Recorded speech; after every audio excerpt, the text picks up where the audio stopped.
नमस्कार दोस्तों, स्वागत है आप सभी का हमारे YouTube चैनल पीसीएस बाबा में। दोस्तों आज हम पढ़ने वाले हैं गांधीयन एरा। जब हम मॉडर्न हिस्ट्री पढ़ते हैं तो सबसे पहले पढ़ते हैं 1857 का विद्रोह, 1857 का रिवोल्ट। उसके बाद हम पढ़ते हैं कि 1885 में कांग्रेस का फॉर्मेशन होता है। तो कांग्रेस में दो फेजेस होते हैं, एक मॉडरेट फेजेस होते हैं जिसे हम बोलते हैं नरम दल, और एक होता है एक्सट्रीमिस्ट फेज जिसमें लाल बाल पाल थे जिसे हम बोलते हैं गरम दल। उसके बाद आता है गांधीयन एरा जिसे हम बोलते हैं गांधीयन युग। तो गांधीयन एरा बेसिकली होता है 1915 से लेके 1947 तक, मतलब 1915 से लेके 1947 के बीच का जो टाइमलाइन होता है उसे हम बोलते हैं गांधीयन एरा। क्योंकि उस टाइम गांधी जी इंडिया आए थे और इंडिया के पॉलिटिक्स में, Indian struggle for the independence में उन्होंने एक्टिवली पार्टिसिपेट किया था। तो अगर गांधी जी की बात करें तो उनका जन्म हुआ था 2 अक्टूबर 1869 में पोरबंदर में। उसके बाद उन्हें बैरिस्ट्री किया लंदन से। उसके बाद वे अफ्रीका गए केस लड़ने के लिए, और वे अफ्रीका गए थे 1893 में। उसके बाद 1906 में गांधी जी का पहला सत्याग्रह होता है, तो वो होता है साउथ अफ्रीका में। उसके बाद गांधी जी अफ्रीका से भारत लौटते हैं 1915, मतलब 1915 में, और 1915 को ही गांधी जी को केसरे हिंद की उपाधि दी जाती है, केसरे हिंद का टाइटल दिया जाता है। उसके बाद 1916 में, 1916 में गांधी जी स्थापना करते हैं साबरमती आश्रम की।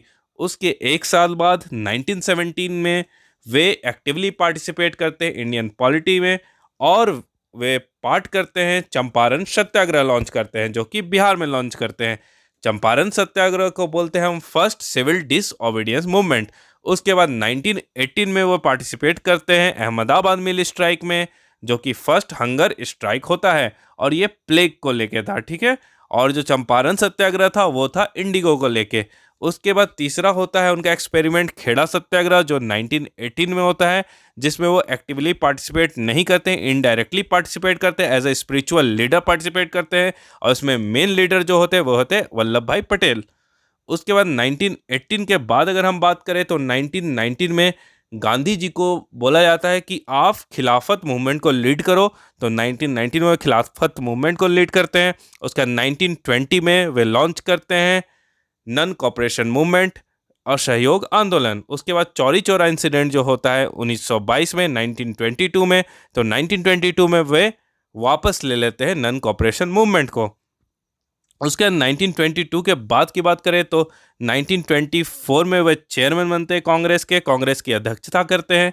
उसके बाद 1930 में वे लॉन्च करते हैं सिविल डिसओबीडियंस मूवमेंट, या फिर डांडी यात्रा बोल लो, या फिर सॉल्ट सत्याग्रह। उसके बाद 1931 में गांधी और इरविन के बीच एक पैक्ट होता है, जिसमें इरविन बोलते हैं कि जो भी सॉल्ट सत्याग्रह में पॉलिटिकल प्रिजनर उन्हें हम रिलीज कर देंगे और आप राउंड टेबल कॉन्फ्रेंस में पार्टिसिपेट करो। तो 1931 में गांधी जी पार्टिसिपेट करते हैं सेकेंड राउंड टेबल कॉन्फ्रेंस में।